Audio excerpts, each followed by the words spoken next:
Hola, ¿qué tal? Muy buenas noches a todos los fanáticos de Análisis en la Cancha. Un gusto, como siempre, tenernos aquí en la segunda edición de este programa. Como pueden ver, tengo a dos invitados de lujo. De mi lado izquierdo, al doctor Marco de Almeida, exjugador profesional, ganado el mote muy bien del Puma Almeida cuando fue goleador de los Pumas. Icónico, también goleador histórico del Club Marte. Y de mi lado, el licenciado Juárez, que fue un gran administrativo de dos equipos. Uno, que fue Alebrijes de Oaxaca, y dos, en el Celaya, desde que empezó la época del señor Fernández hasta la terminación de Márquez, si no me equivoco. Licenciado, ¿es correcto? Sí, y también estuve ahorita un periodo de un año con esta nueva administración de Alan Achar. Pero yo, me invitan la familia San Román, que eran los dueños de Alebrijes de Oaxaca. Tienen el proyecto de Irapuato y me voy con ellos para allá. Correcto. Pues como pueden ver, tenemos invitados de verdad de mucho calibre. En esta mesa buscamos tener invitados para tocar un tema profesional de 3 preguntas. Las 3 están muy enfocadas a su perfil, que es 2, la formación de jugadores y directores técnicos, y el tercero sería, ¿por qué un jugador de fútbol se tiene el mito de que gana tanto? ¿Por qué se da y de dónde nace? Así que no se lo pierdan, estamos con ustedes en Análisis de la Cancha por Canal Foros X.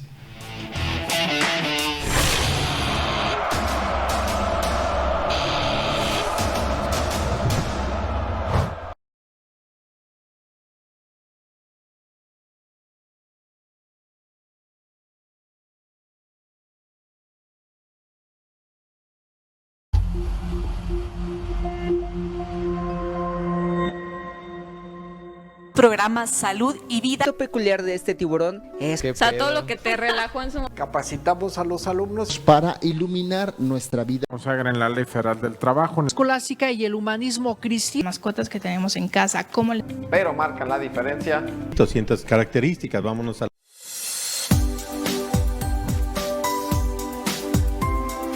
Canal Foro CX, marca la diferencia.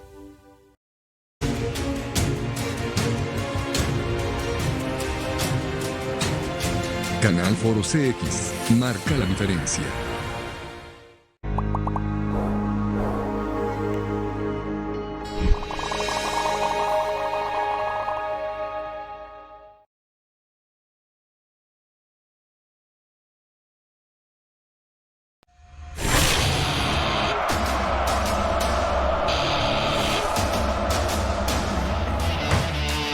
Pues arrancamos, muchas gracias. Vamos a explicar un poquito la temática, ya que es el segundo programa, la segunda edición de Análisis en la Cancha.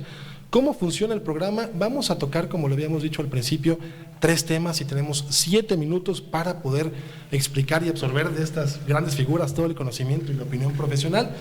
La primera pregunta es, enfocada a los mitos, profesores.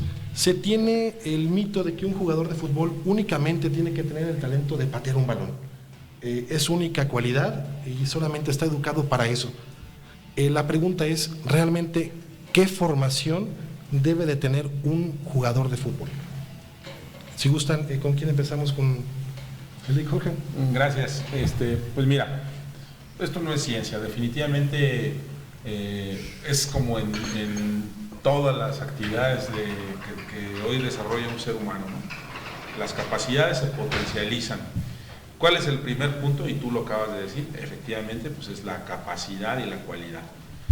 Desde niño el jugador tiene cualidades innatas.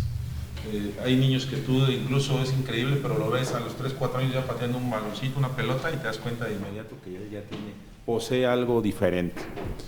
Después, obviamente, cuando en su crecimiento,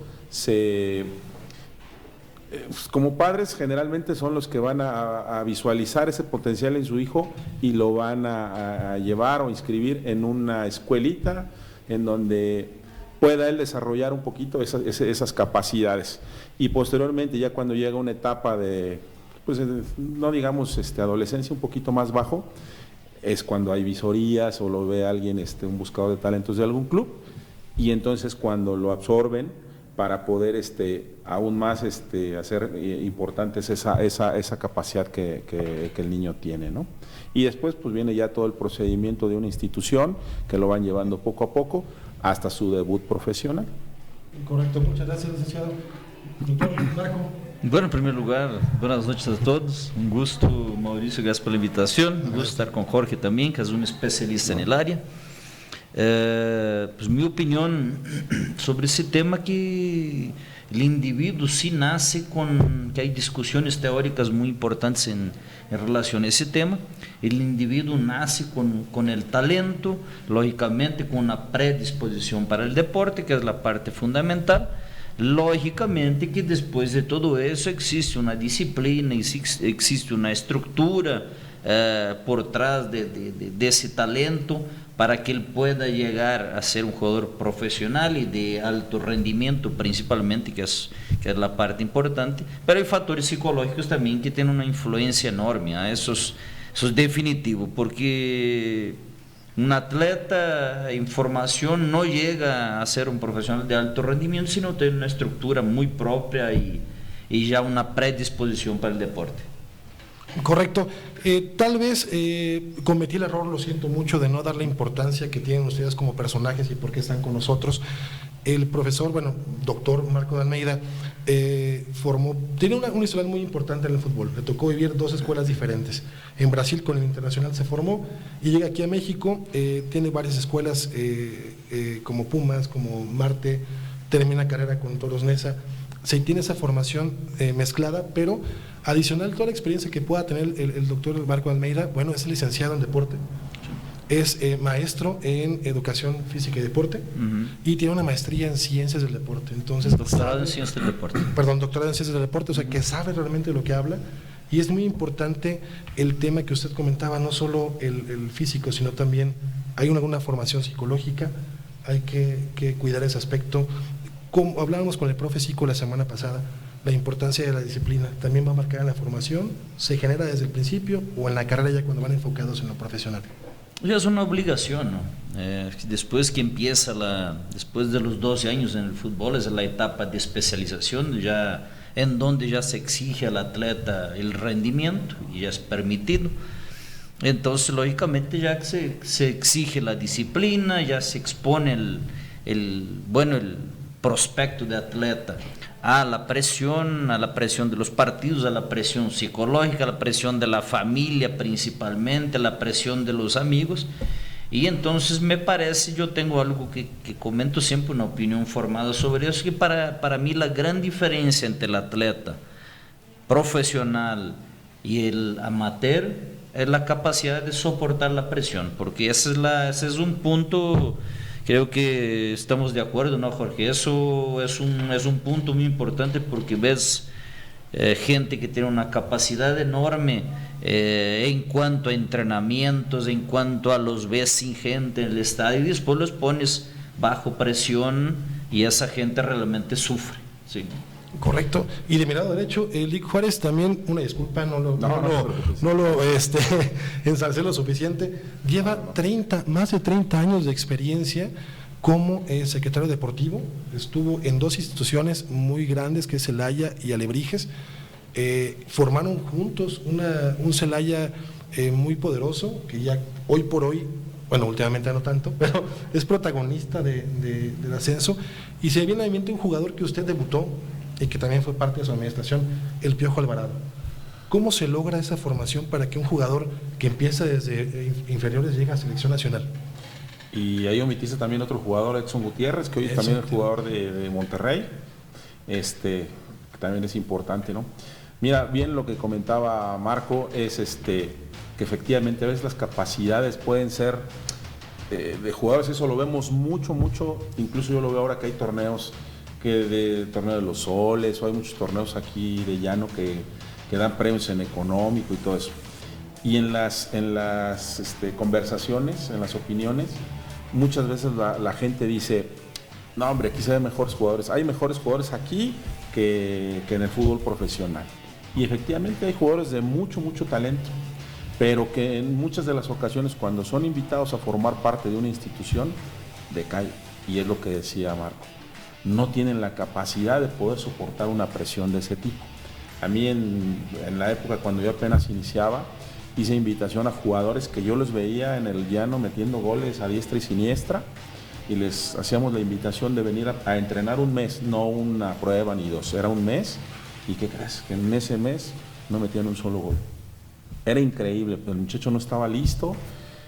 Incluso los entrenadores me decían, Jorge, me habías dicho que me traías al goleador del siglo XXI. Le digo, pues lo es, pero pues definitivamente no estaba listo para ese tipo de presión, ¿no? Hoy, por eso las instituciones como Pachuca, Atlas en su momento, Pumas, que fueron los pioneros en el tema de formación de básicas, hoy tienen un trabajo muy estructurado que va acompañado con la educación académica. Segundo, la educación, les ponen psicólogos.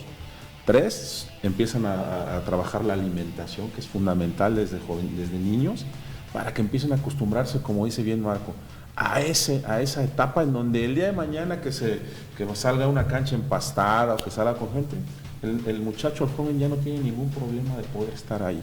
Entonces, no es sencillo, pero por ejemplo en México se está ganando mucho en esa parte, tan que ahora hemos logrado los títulos mundiales en categorías menores, porque se le ha dado mucho énfasis a esa parte, ¿no? Y ahí nos vamos a otro tema, ¿no? Porque se forman bien, pero no terminan de cuajar, ¿no? Cuando son adultos. Así es. Vamos con la segunda pregunta, pero antes nos vamos a un pequeño corte y vamos con el siguiente tema. Está bueno esto, ¿eh? Seguirme yo.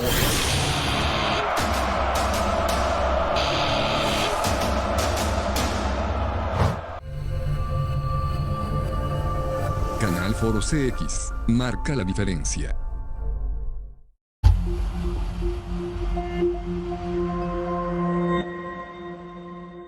En el balompié, en el fútbol. Técnico, el entrenador.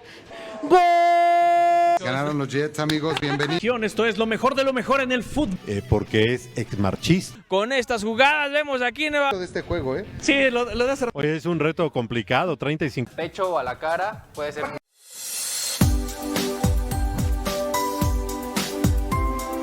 Canal Foro CX marca la diferencia.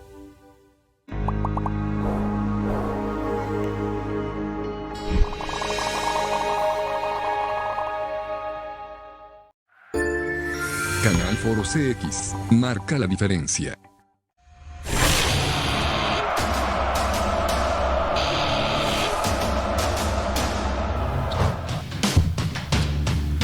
Bueno, regresamos con ustedes, muchas gracias por su espera.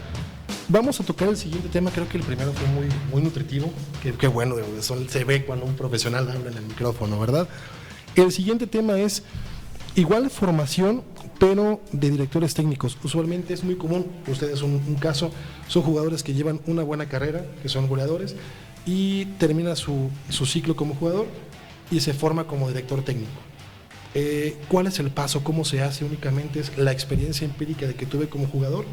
¿O hay algún tipo de preparación?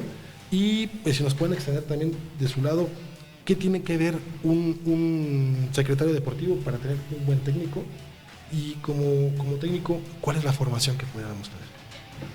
Pues lo importante aquí, que lógicamente que es una obligación, luego después de que realmente tengas el objetivo de ser técnico, tienes que hacer el curso, ¿no? Pero tampoco es suficiente. Tampoco es suficiente decir cuando yo jugaba, yo era, eso no llena lacunas, ¿no? Y tenemos a alguien bien famoso que es un figurazo a nivel mundial que sigue diciendo cuando yo jugaba, yo era mejor, y eso la verdad no tiene ningún sentido, porque después que asumes una condición de técnico tienes que convencer por lo que ahí vamos, por lo que has leído, por lo que has investigado, por lo que conoces realmente, por los cursos que has tomado, porque realmente es necesario. Quedar con apenas la situación de haber sido atleta y coordinar un grupo no es igual y no tiene ninguna referencia. Lógicamente que la experiencia que tienes de vestidor, la experiencia que tienes con los compañeros durante toda tu vida, lógicamente son muy importantes, pero no es suficiente, eso de seguro. Correcto. Licenciado Jorge. Igual coincido, definitivamente el prepararte día con día es fundamental hoy en el fútbol actual. Como bien decía Marco, es hacer el curso de entrenador, pero aún así es todos los días estar viendo fútbol, estar viendo videos, es estar cada día nutriéndote de experiencias futbolísticas. Y como me preguntabas que cuando se va a contratar un técnico, ¿qué buscas o qué ves en él para poder tener éxito en tu equipo? Pues definitivamente primero también tienes que conocer a tu equipo, tienes que saber qué tipo de jugadores tienes, perfilarlos, saber si, oye, tengo un grupo joven, son jugadores jóvenes, pues necesito buscar un técnico que esté acostumbrado a trabajar con ellos, porque no todos los técnicos trabajan bien con jóvenes, hay técnicos que trabajan muy bien con gente de experiencia, con gente mayor, hay gente que trabaja bien con mezcla de ambos, y lo ves tú en el día con día. Hoy en día, por ejemplo, decían de Víctor Manuel Vucetich, que hoy dirige a Monterrey, porque ha tenido éxito. Él tiene éxito con los grupos de gente mayor, de gente grande, pero le sabe llegar al grupo, le sabe llegar al líder, lo sabe arropar, y el líder rápidamente encuentra en él algo que le da tranquilidad y hay empatía. Un jugador joven, yo te puedo decir que si el profesor Vucetich tuviera un grupo, por ejemplo, de cuando era antes Pumas, Atlas, no tendría éxito, porque definitivamente el jugador joven está acostumbrado a otra cosa, a exigencia física, a otro tipo de situaciones que a lo mejor el profesor Vucetich no lo trabaja en esa parte, ¿no? Entonces ahí deben empatar las dos partes. No es una labor fácil, pero tampoco hay que quebrarse mucho la cabeza. Hoy el fútbol es tan bonito y hay mucha baraja de opciones que a veces llama la atención, que los equipos terminan por escoger siempre a los mismos 8 o 9 que están ahí dando vuelta, cuando hay gente muy muy preparada, y que a veces los equipos les da un poco de temor apostar a técnicos jóvenes y gente nueva, la verdad. Buen punto, de hecho es algo que se había escapado y quiero preguntárselo, profe. Es cierto, no es lo mismo llegar con los jóvenes que van por una oportunidad que con lo que vulgarmente conocemos como la estrellita del grupo, ¿no? Que ya no quiere entrar igual porque pues, ya es la figura. ¿Cómo se le llega a una persona así, profe? Pues la cuestión de la formación, y complementando lo que comenta Jorge, debes tener un perfil, ¿no? Debes tener un perfil apropiado para cada rango de jugadores, ¿no? Con los jugadores jóvenes, pues debe ser un tipo formador que tenga paciencia, conocimiento en el área, para poder quitarles la presión. Y ahora, aprovechando ese tema, pues nosotros vivimos 2 años y medio en Celaya, en donde Jorge hacía toda la parte administrativa y me ayudaba en algunas partes, y yo hacía la parte de cancha y todo eso, y no teníamos mucho personal involucrado, y lógicamente nosotros tuvimos que encontrar las opciones que teníamos en las promesas, los jugadores jóvenes, y justamente apostar y ver quién funcionaba. Lógicamente tuvimos muchas respuestas muy buenas, y también algunos que sufrieron con el tema de la presión y con el tema que tuvimos que dar vueltas. Entonces, pero me parece que cuando trabajas con jóvenes tienes que tener paciencia y debes darles la confianza. No es lo mismo que darle la responsabilidad a un jugador con una experiencia de 8 o 10 años que un joven que juega sus 2 o 3 primeros partidos en el fútbol profesional, que lógicamente, pues te confieso, el día que uno debuta, uno piensa antes de entrar al partido. Yo quería debutar toda mi vida, pero hoy mejor si yo quedar en la banca, porque la tensión realmente es estresante, sí te ahoga. Sí. Lick, usted también jugó en el Celaya, esa presión que comenta el doctor Marco, ¿cómo se la quitaban? O sea, ¿qué hacían? ¿Había algún tipo de oración o algún tipo de fetita, algún secreto? Creo que esa parte, esa respuesta la tiene cada individuo de manera personal. No hay una ciencia, no hay un trabajo. Obviamente hay trabajos grupales en donde liberas un poquito la presión, la tensión, el técnico habla, el mismo grupo, el capitán, muchachos, vamos, estás en el calentamiento, y ahí llega esa parte en donde vences el nerviosismo. El nerviosismo todo el mundo lo tiene, no hay quien diga que no lo tiene. Pues hay que saber en qué momento lo echas fuera. En la parte personal, pues créeme que mi época fue bonita. Era cuando todavía aquí el estadio nada más tenía 2 tribunas, pero cada 15 días la teníamos llena. Y de veras que yo, lejos de sentir presión, a mí me motivaba más eso. Incluso ir a una cancha con un estadio lleno, me tocó el Tamaulipas con Tampico lleno, ¿y qué crees que eso a mí me daba adrenalina para bien? ¿Se lo motivaba? Y sí, y tengo amigos que esa parte, pum, se me caían y no había forma de levantarlos. Hey, levántate. Los perdíamos. Pero te digo, eso no hay, ahí no hay ciencia, no hay forma. Eso lo trabaja cada individuo con su yo interno. Sí, conociendo ya, como comentaban, al equipo, ¿no? Sí, claro. Muy bien, ahora hay un tema que me agrada mucho porque siempre lo preguntan. Cuando hablamos de fútbol es lo mismo, ¿no? Tengo unos datos, por ejemplo, Florent Thauvin, el refuerzo de Tigres, que es francés, compañero de Guignac, gana la cantidad de 121 millones de pesos al año. Si hacemos la conversión es como si cada hora ganara 14,000 pesos. Si hablamos de CR7, que es la mayor estrella que ha dado últimamente el fútbol, gana 125 millones, pero de dólares al año. Y uno se pregunta, ¿pero por qué gana un jugador esa cantidad? ¿Cómo se justifica? ¿Cómo es posible? La clásica, ¿no? Hay doctores, hay enfermeros, hay maestros que ganan 10,000 pesos al mes y hacen más por la sociedad. ¿Por qué un futbolista gana tanto? ¿Cuál es la función? Y también había comentado algo muy cierto.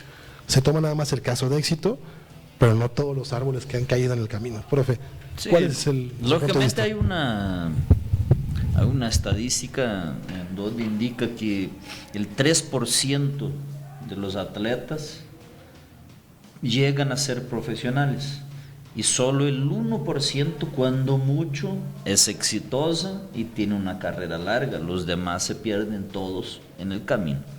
Pero aquí entra una otra situación mucho más amplia y mucho más importante, ¿no? Lógicamente respetando a cada profesión, con su individualidad, con su importancia, pues es muy entendible. Pero aquí entra un factor que es determinante. El fútbol como tal, estamos hablando solo de ese deporte, el fútbol es un deporte apasionante. Y es consumido en todo el mundo y más hoy con la difusión de lo que son las redes, la internet y todo ese tema ahí tecnológico. ¿Te acuerdas que justo eso lo platicamos el lunes que íbamos a San Miguel? Sí. Que mucha gente se quejaba, decía, es que ¿por qué si hay deportistas exitosos, profesionistas, por qué el fútbol tiene que genera un no rencor, pero sí un tema fuerte porque a veces darte cuenta, y ahorita que tú mencionas el sueldo de este muchacho, pues, enoja porque es, oye, pues hay gente que se muere 20 horas diarias y no gana ni el 0.5%. Pero bueno, ahí interrumpí un poquito a Marco que iba por el camino. Perdón, Marco. No, no te preocupes. Es bueno ese debate. Nos gusta, vamos hablando sobre esos temas. Sacamos algunos temas importantes y vamos hablando sobre ellos. Y ese es un punto muy importante. Esa gente gana eso porque produce eso. Porque produce ese efecto. Y la verdad, los patrocinadores, los clubes, pues se ganan ese dinero. Hay una cuestión que salió, una información, por ejemplo, cuando Ronaldinho se fue al Club Barcelona, decían que era un absurdo lo que habían pagado.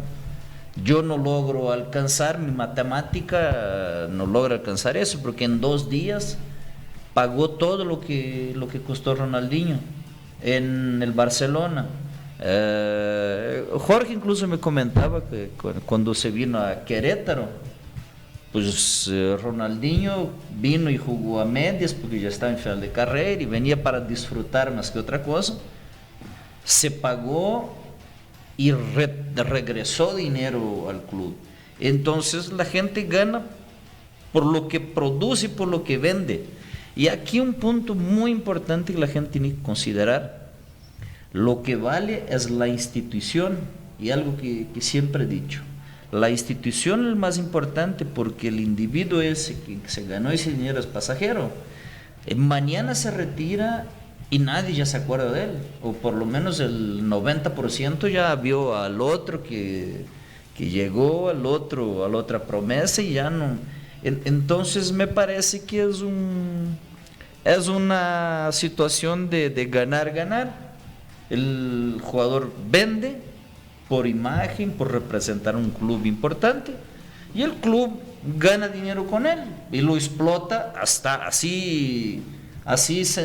de simple digo la palabra, lo explota hasta que puede y hasta que sea desechable, ¿no, Jorge? Y aquí tenemos el caso muy palpable y fue tal cual.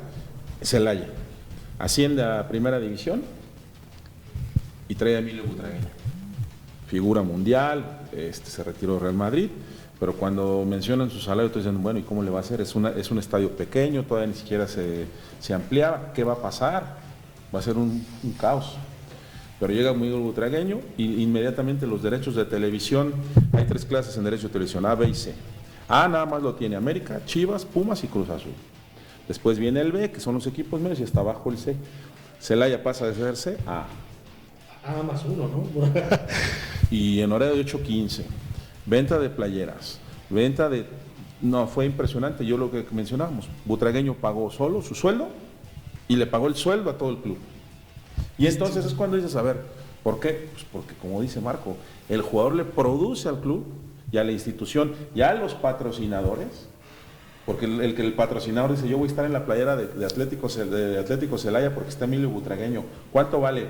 En Puebla vale 2 millones de pesos al año y en Celaya 30, pero voy a estar apareciendo. Hoy todos los partidos de cada semana van a ver a Emilio Butragueño, entonces van a ver mi playera, los pago. Y ahí es donde empieza a venir la respuesta a ese tipo de preguntas. ¿Por qué les pagan tanto?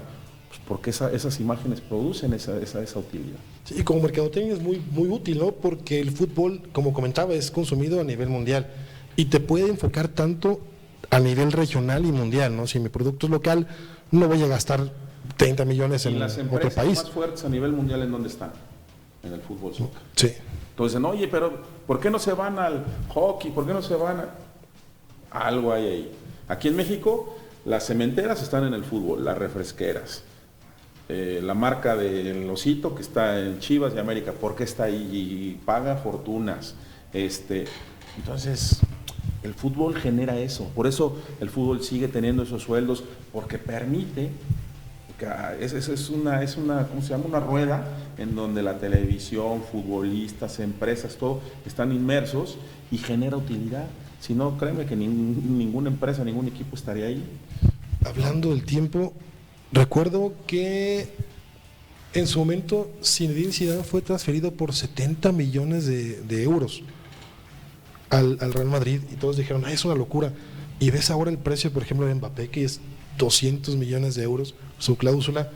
¿Está bien justificado ese tema? Por ejemplo, ¿valdrá lo mismo en su momento pues Zizou o Ronaldinho que lo que presenta a lo mejor hoy Mbappé o un Neymar?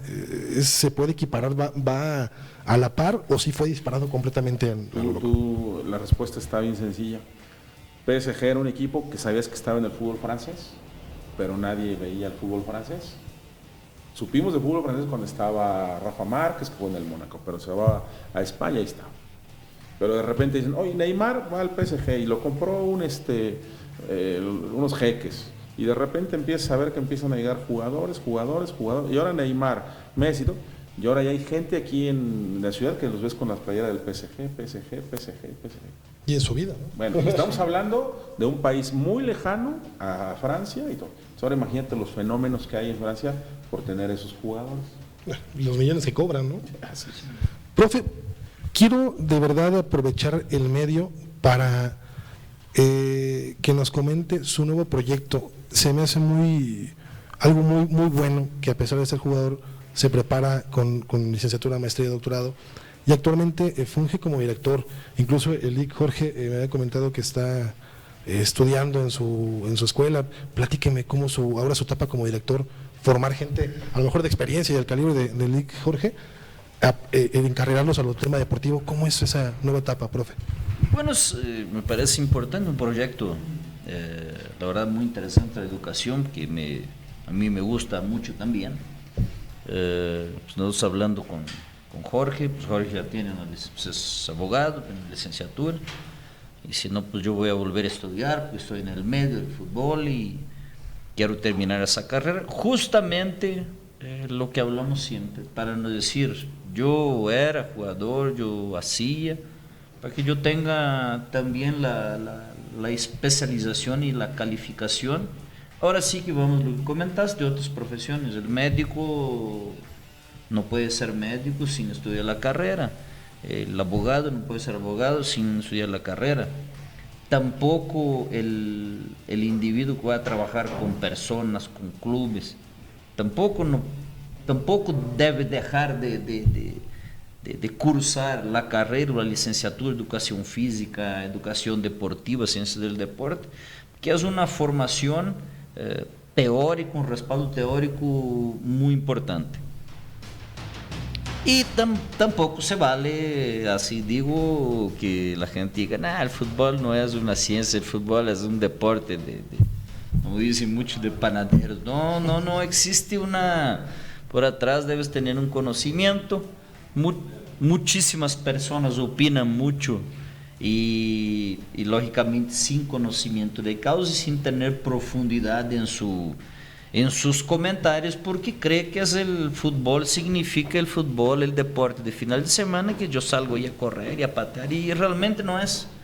Es una profesión como cualquier otra, es una función como cualquier otra.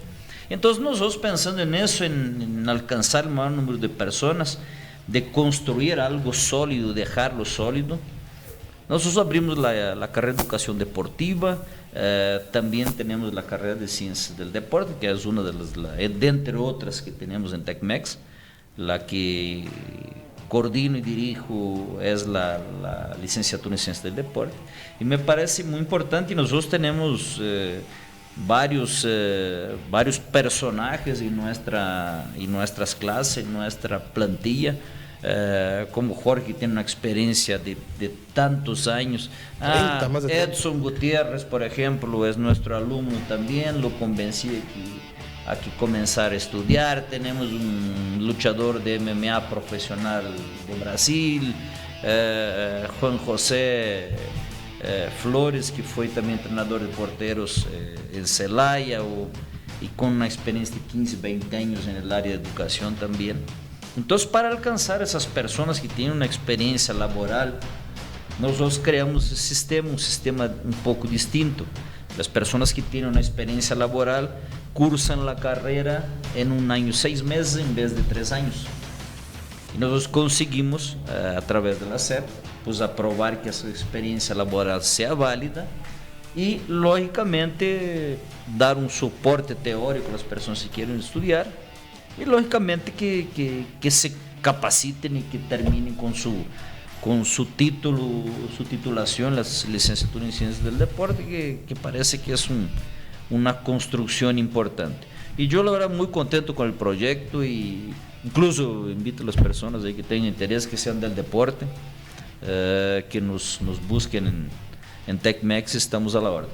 Correcto, pues les quiero agradecer muchísimo. Gracias a ustedes. Como siempre nos gana el tiempo, quiero mandar un saludo a Luis Almanza Jr., que es su cumpleaños, nos ve en Toros de la Cancha y también nos está siguiendo aquí en Análisis de la Cancha. ¿Algún saludo que quieran mandar, profesor? Un agradecimiento, de veras, se va muy rápido el tiempo, pero disfrutamos mucho. Gracias por la oportunidad. No, a ustedes, profe. Gracias, saludo. Mauricio, por la invitación. Gracias, un saludo también para Cristina Rodríguez. Un gusto por estar con ustedes. Hasta luego, gracias. Nos vemos la próxima semana.